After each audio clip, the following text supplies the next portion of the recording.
There you go. Welcome to the story. You are stranded in the island and you need to escape. And basically, this is how you generate text and dialogues in our story-based game. So now we have this done. It's going to make everything in the future much easier. Welcome back, guys, to a new Roblox Studio tutorial. Today, we're going to be doing a series, a game tutorial series, suggested by a lot of people, and it's basically a story-based game, a story game on Roblox. And what I'm planning to do is making a series, so a series of tutorials, and each episode will basically cover one part of this story-based game. And obviously in order, right? So we're gonna first start with the lobby system, and conveniently enough, I actually made just my last video was about party queues. So this will actually be very helpful for this game because basically every story game has a party queue, right, where you join in a party and you queue to a reserved server. So this will basically be helpful. So I actually made a model for that actually. So if I go to my models, party queue. Oh, I misspelled it, but okay. And we have duo. Well, it's supposed to be duo, trio, and squad. And you can obviously like customize if you want. I'm just gonna leave it like this because we don't really want to focus on this. So we can let's move these over here like this. Okay, and then if you want, I could probably make. I mean, so the story basically, the story is, you're in a stranded island, and you have to find a crystal in order to escape before the storm comes. That's the story that I've been suggested to make. So that's what we're gonna do. So that's why the idea could be like we have like different boats, and this is like in a beach or something. But I'm probably gonna do this off camera. So right now, how to set it up? All these teleports, and we have values folder, place ID. So the place ID will be the reserved server, reserved place you want the players to teleport to. So to make that, we go on game settings. So we have to save this on Roblox, so let's save this on Roblox. So we'll call this story game tutorial.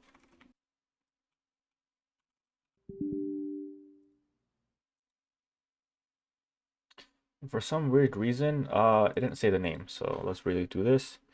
So story game tutorial. Okay. I think because of the description, I put YouTube on it and Roblox don't like that. Anyways, now we have the saved game. Let's go on places and add a new place for this actual story game. Click on create. And then configure place, call this story. Okay, save this. Now once you have that on here, let's refresh. And you should be able to see, well, I keep on misspelling this. Go on here. And here. So let's edit this story game place. Put in studio. So now we're here. Now we can actually work on the actual story. So before anything, I forgot to do, we need to publish this as well. So public, okay. And we need to get the ID of this. And let's put this as a place ID. This should work. So just in case we're gonna publish this to Roblox and publish this as well. So let's okay. Story game tutorial. Not sure why it's acting like that, but let's see. So we're in this game, so this should be the lobby. And if you go to any one of these, they should. Oh, I think I had these up the other way around. Okay. So 15 seconds.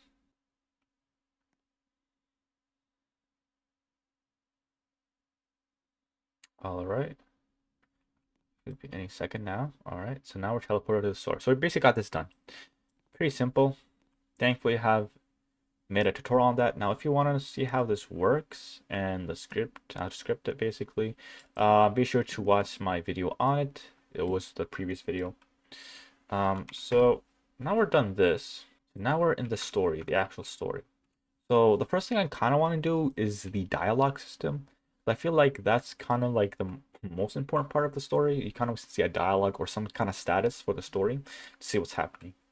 Um, and basically like a story sequence, because basically a story game, there's a sequence, an ordered sequence of the events that happen. So one thing happens, then another, blah blah blah. So this is kind of what I'm thinking of doing. So let's actually start on the GUI dialogue so we can show it on all players.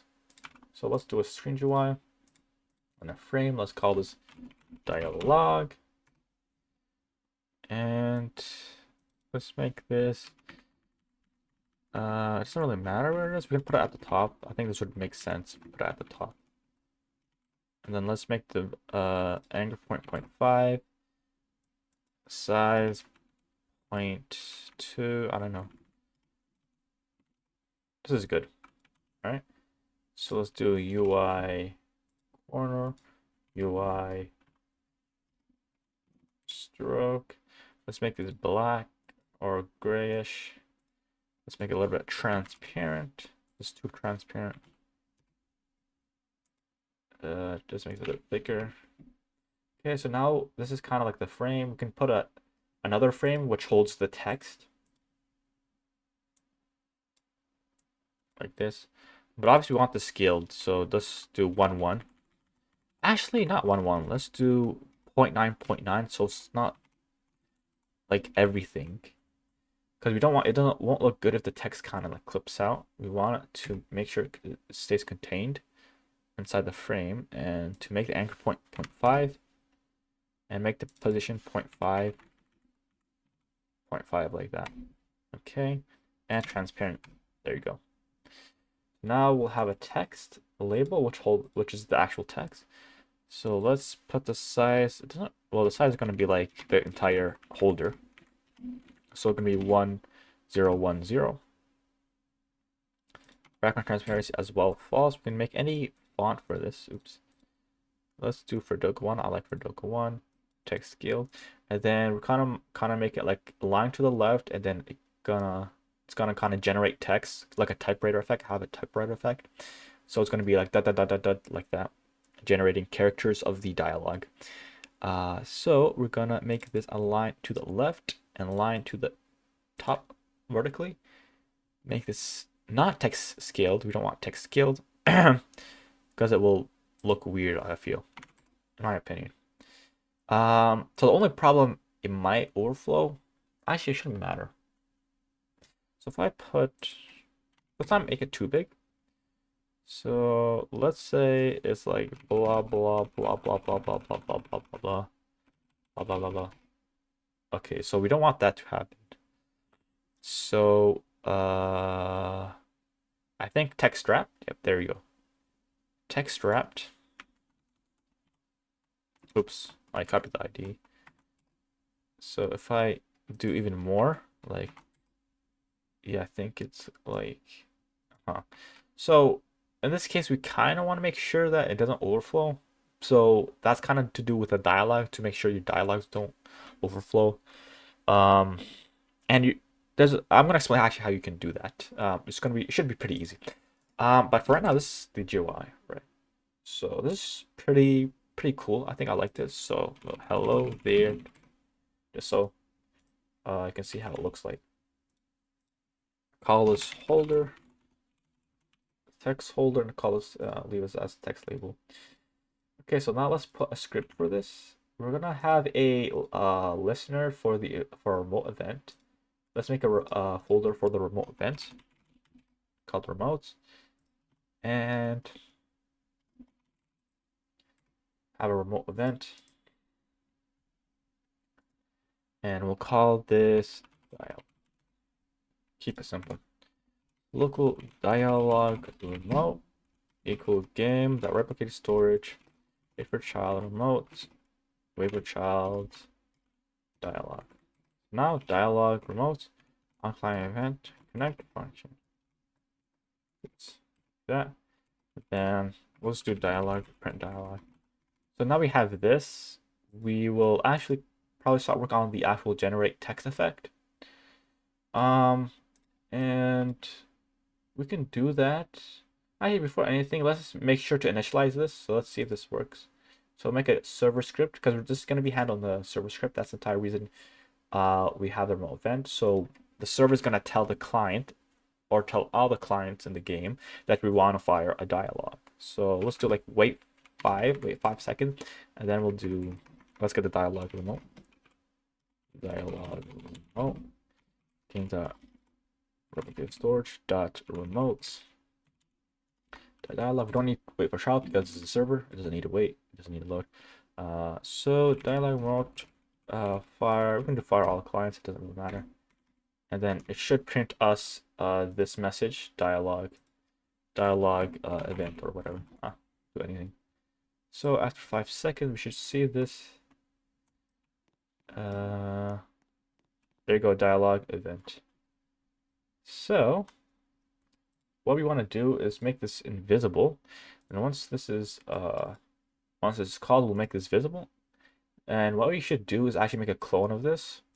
I feel that would be better. So local dialog frame equals strip dot parent favorite child dialog frame clone equals dialog frame clone dialog frame dot parent equals dialog frame dot parent. Should be dialog frame clone dot parent, and then let's do local. Yeah, okay. Okay.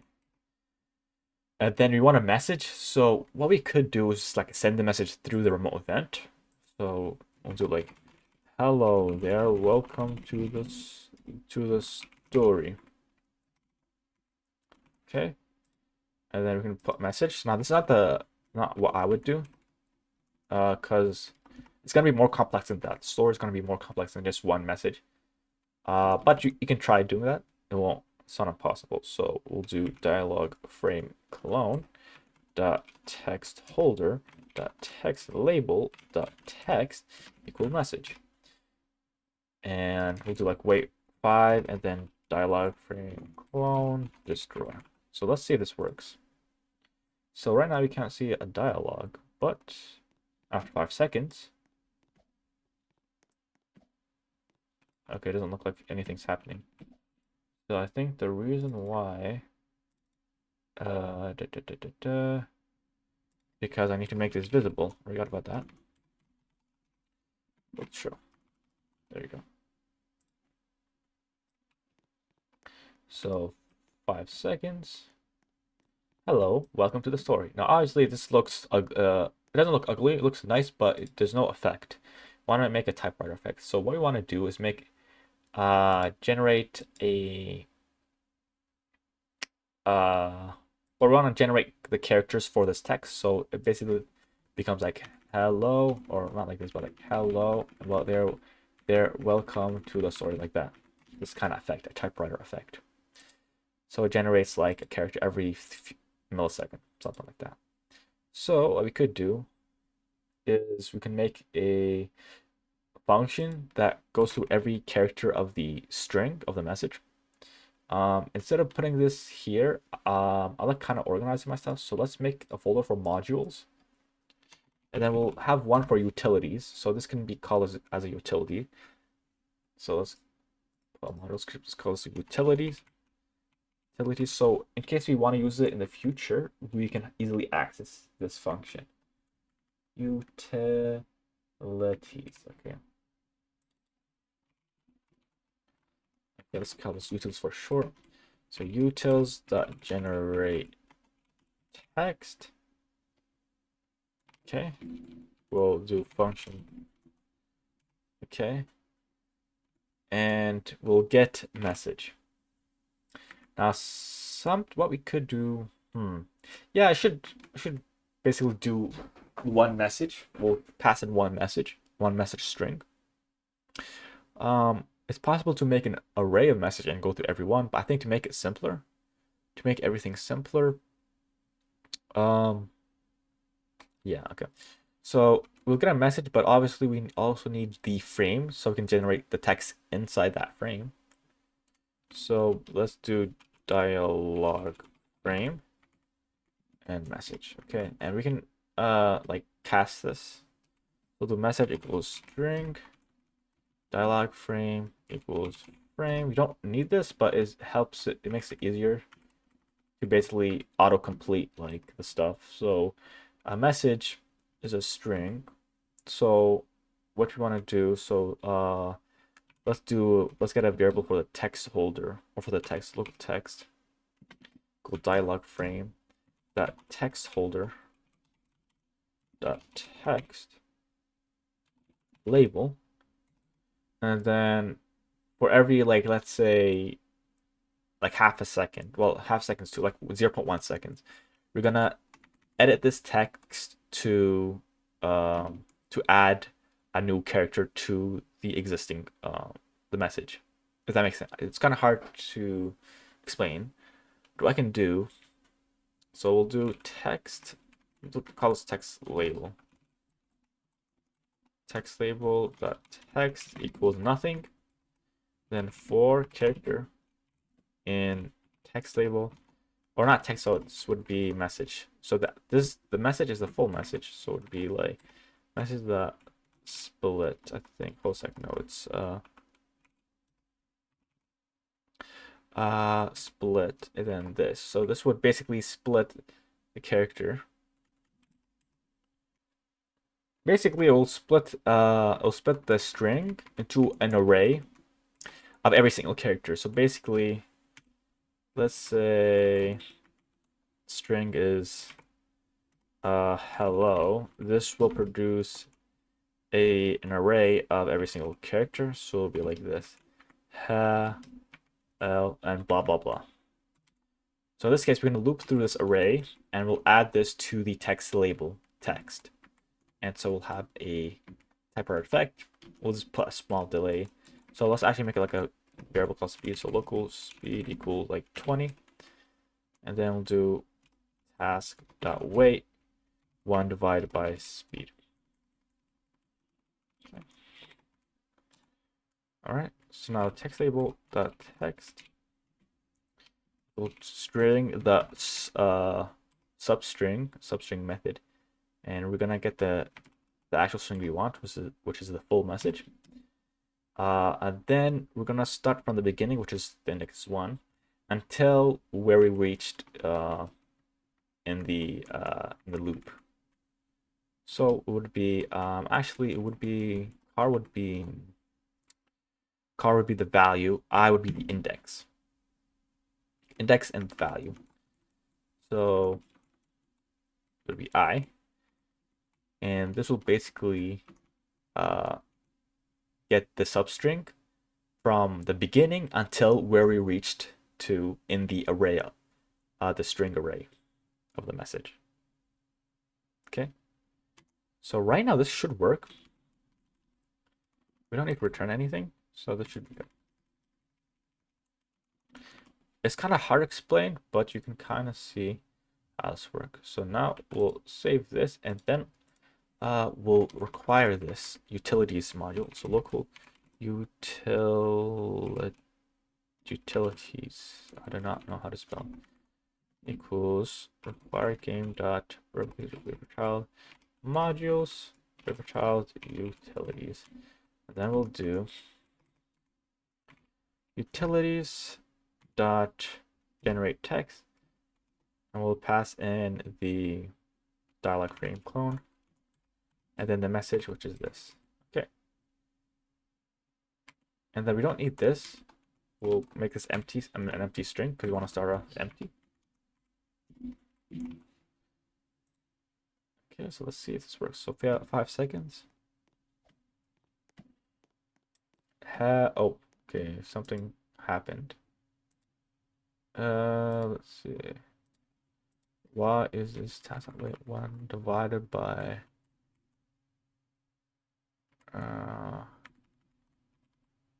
string dot split? Oh, it's not string dot split, sorry. It's message us left. So this is actually a method. And it'll be like this. So we're splitting this message string into basically nothing. So in that case, it will make an entire array for every single character of the string. Some string methods are kind of confusing, so yeah. So now, there you go, it worked. So basically added each character after some time. And what's even better, we can probably add like a sound effect. So I think there is a sound. Let's see. Audio. So click. I think there's a click.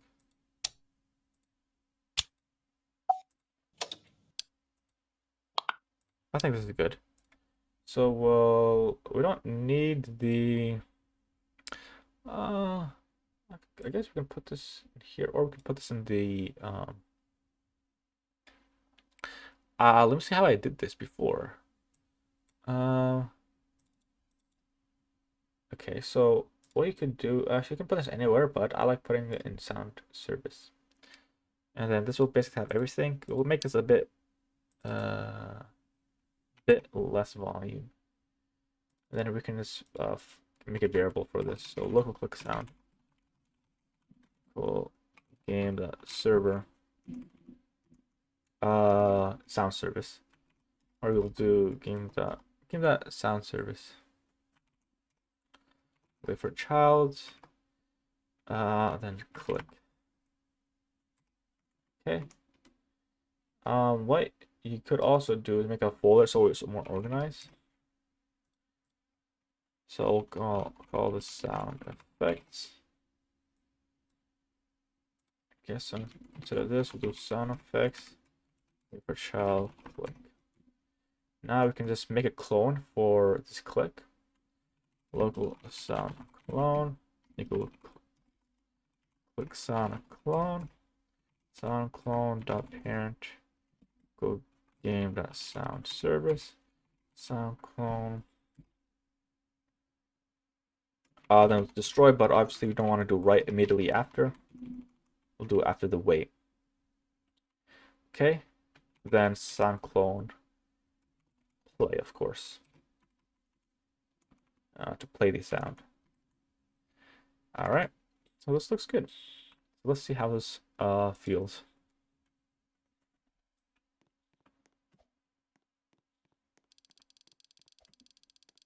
Nice.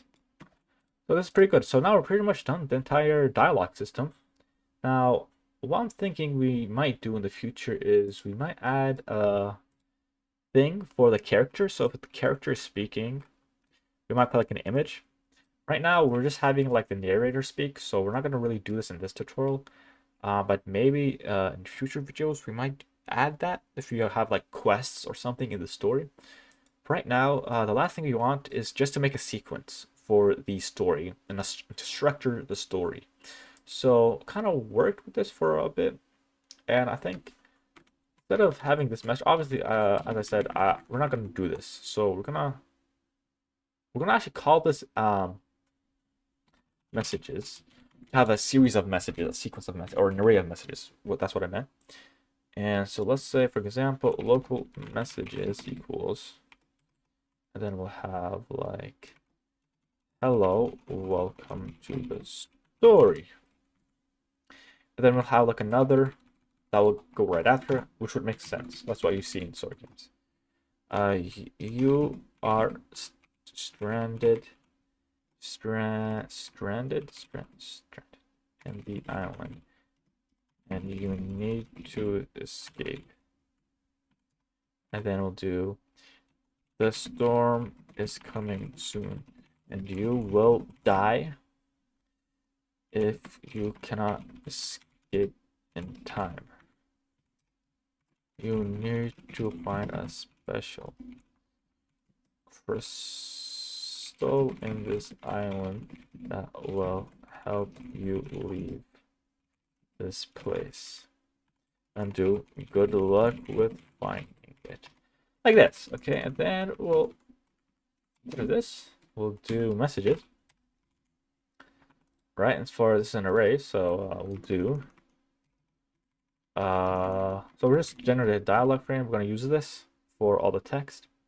So for I message in pair messages do. All right, and then this will go through every single message. This should work. So for each message, you want to kind of restart this, and for each message, you want to do like a little little delay, so it's not like immediate, like 0.2,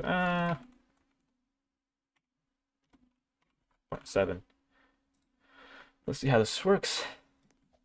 I should make a wait shorter. Hello, welcome to the story. You are stranded in the island and you need to escape. The storm is coming soon and you will die if you cannot escape in time. You'll need to find a special crystal in this island that will help you leave this place.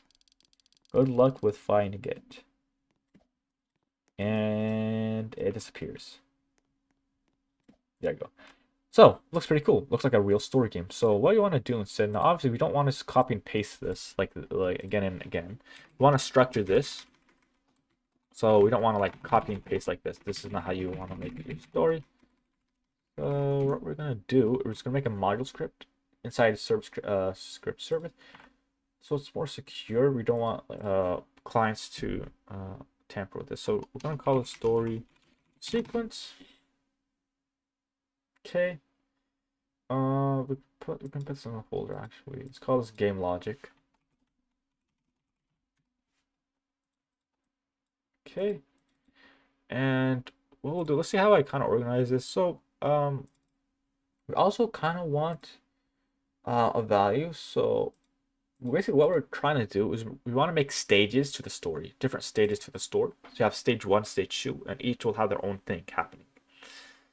So let's call this story. And for each story, we'll have stages.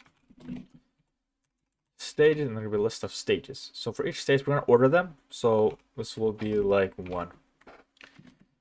And for each stage, we want some properties. So like I said, we want dialogues, right? Every dialogue for a stage. And we can have even properties for the dialogues. And the dialogue can be a list of dialogues. So we're going to call this dialogues. And then it's going to be a list of dialogue. So we're going to do, so actually we're going to copy this. So for 1, it's just going to be ordered as well. So we're going to do, so messages, and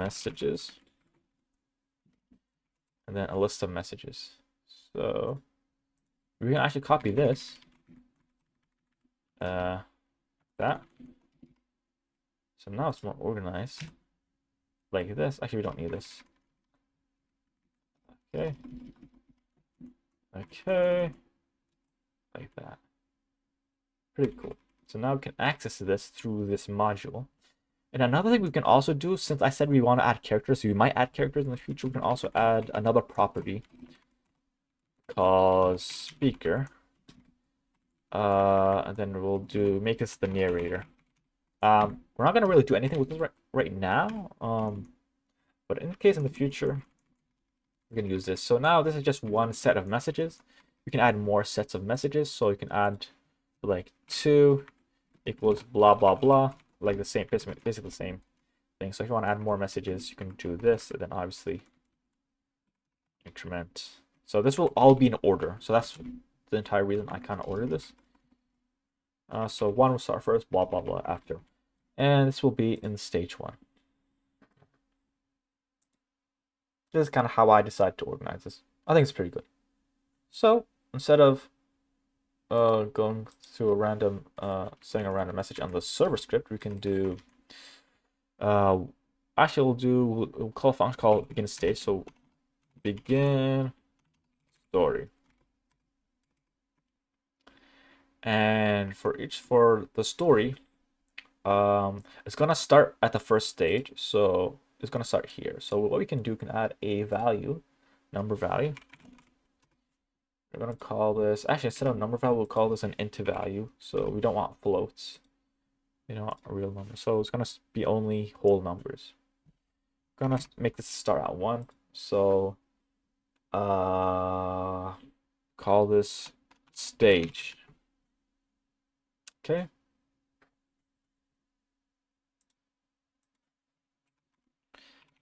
Story stage equal game dot server, or actually we'll do script dot stage. Okay. Local we'll do actually stage stage info. Let's do stage info equals.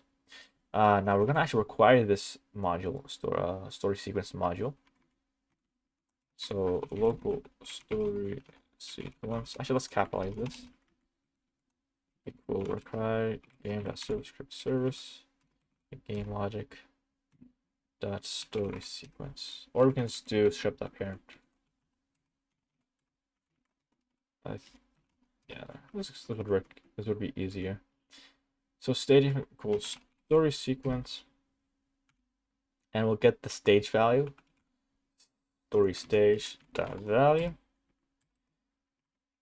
Okay. Oops. Local. So if not stage info, then print no stage, then do stage store that value. This might happen if like you're past the maximum stages or something, but just want to make sure this is okay. So story stages. Actually no, it's story and stages. Okay, so story sequence, and then that's stages. There you go, like that. So this will get the stage info, and we want to get the access to dialogues. So we'll do dot dialogues, and we'll do it in order. So let's go here. So local dialogues equals stage info dot dialogues, and then we'll grab this here and do dialogues, and then we'll start with the first one. I guess you can see, yeah, we can start on the first one because we only have one set of messages. So we'll do local messages equal dialogues. The first set of dialogues, messages. Let's go on here, here, and then we'll pass this set of messages. So it should work as we intended it to.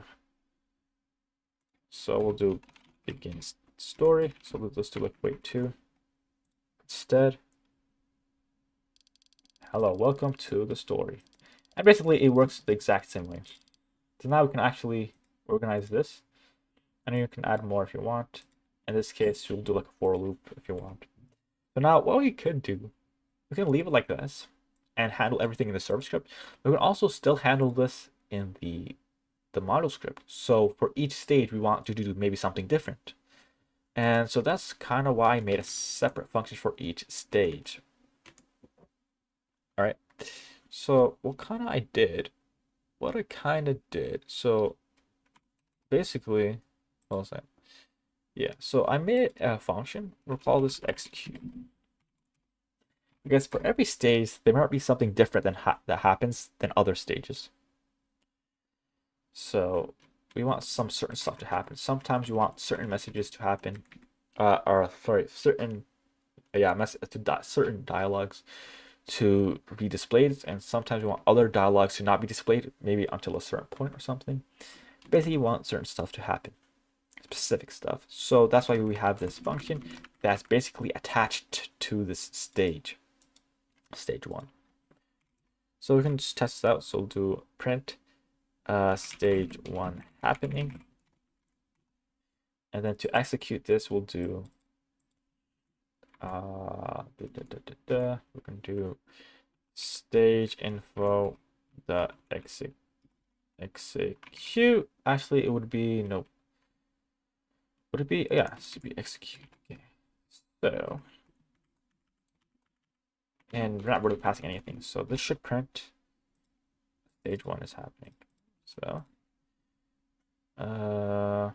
oops, okay, there's no value. Let me see. Execute. That is because I put this in the dialog, my bad.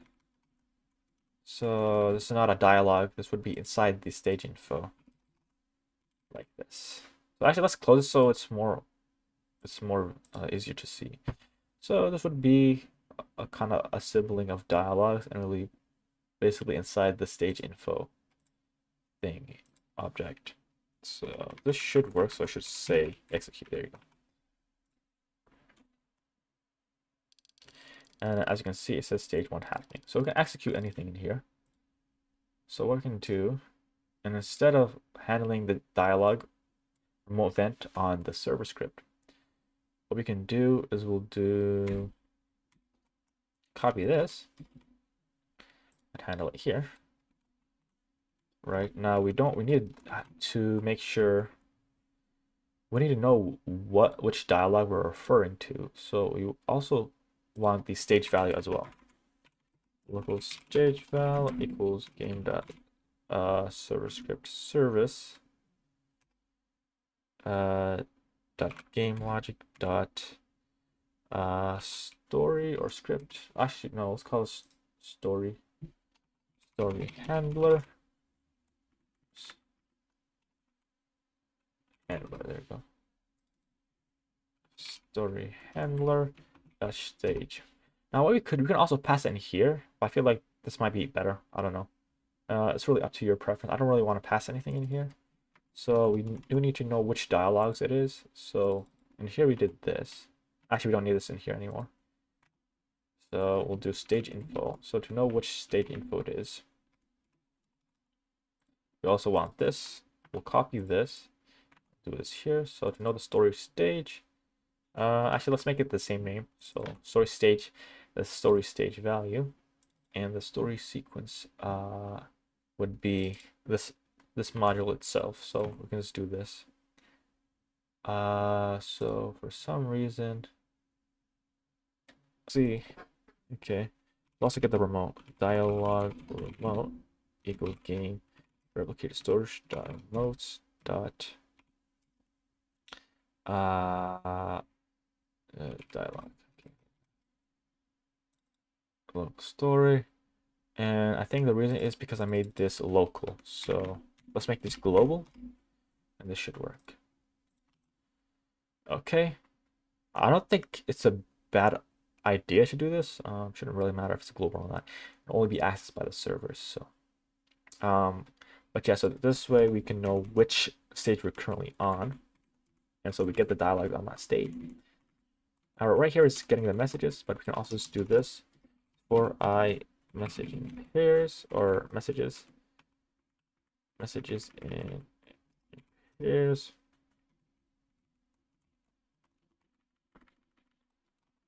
And then we don't need this. Let's call this messages. Okay. Yeah, so this basically loops through all of it. In this case, we only have one, so it's gonna only do one. So it basically does everything in order. We might make a wait if you want, but it doesn't matter.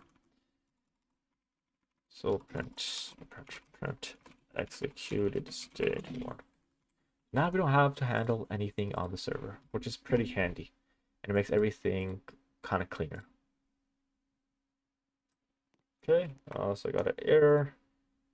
So it says missing split of table, and I think the reason is because, oh no, it's because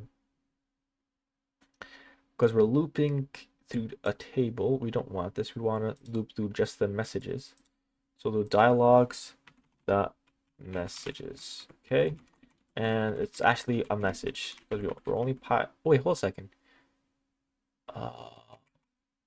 Oh yeah, okay, hold a minute. So yeah, we're passing dialogues that messages. Yep. So this is an array of messages. Yes, I forgot. And we're sending this to the client. The client gets this array of messages and it loops through all of this through this array and generates each message of the array. So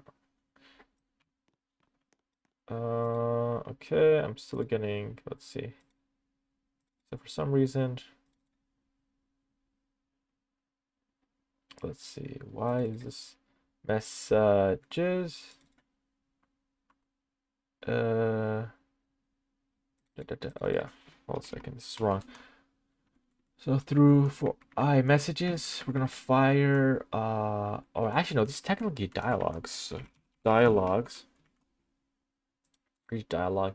We want to pass in dialogue or dialogue without an S, singular. We'll do dialogue. Messages. My bad. This should work now. There you go. Welcome to the story. You are stranded in the island and you need to escape. And basically, this is how you generate text and dialogues in our story-based game. So now we have this done. It's going to make everything in the future much easier. And I think I spent a bit too much time on this than I expected. So I hope you enjoyed. If you did, leave a like, subscribe, and comment if you want more videos on this. I'm going to still continue this series, so it's going to be pretty exciting. Join our Discord if you want, and I'll see you guys in the next story game tutorial.